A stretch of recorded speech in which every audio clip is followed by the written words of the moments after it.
Bonjour, dans cette vidéo, Fabien va t'expliquer comment installer LibreOffice sur ton ordinateur à la maison. Bonjour, donc dans un premier temps, tu ouvres un navigateur internet et tu vas chercher LibreOffice avec le moteur de recherche Google. Donc il faudra bien faire attention parmi les recherches qu'il te donne. Tu vas sur le site fr.libreoffice.org. Donc là, c'est le premier qu'il nous a donné. Sur ce site-là, tu as la première page avec en gros un bouton télécharger écrit en noir sur fond jaune. Tu cliques dessus. Et en fonction du navigateur dans lequel tu te trouves, le téléchargement va commencer automatiquement. Tu vois là en haut à droite, il se télécharge automatiquement, donc ça peut être un peu long en fonction de la connexion que tu as chez toi. Sinon, tu as un encadré sur fond vert où tu vois votre téléchargement LibreOffice 7.15.winx64.msi devrait débuter rapidement. Si jamais il ne débute pas, tu cliques sur LibreOffice et en fait ça lancera le téléchargement. Une fois le téléchargement fini, tu cliques sur le fichier télécharger. Tu vois, là en haut à gauche, j'ai ouvrir un fichier et normalement il va ouvrir, j'ai cliqué dessus, il devrait m'ouvrir l'installateur. Voilà, donc tu lances, tu fais suivant. Donc tu peux cliquer sur personnaliser si tu veux juste le traitement de texte ou juste l'éditeur de feuilles Excel ou juste la présentation. Mais si tu n'as aucun logiciel de suite Office chez toi, tu fais l'installation normale. Tu te retrouveras avec un éditeur de texte, un éditeur de feuilles de calcul, un logiciel pour faire des présentations et un logiciel pour faire des dessins. Et si jamais tu veux aller plus loin, il y a même des choses pour travailler avec des bases de données.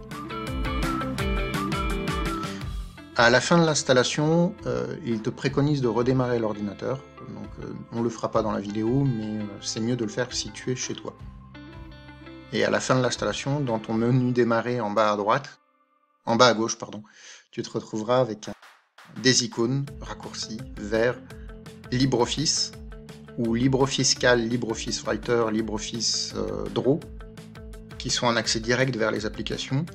Si tu cliques sur LibreOffice, tu auras une fenêtre qui s'ouvrira et où tu pourras voir les derniers documents que tu as édités avec LibreOffice, et sur la gauche de la fenêtre, tu auras un accès vers les applications.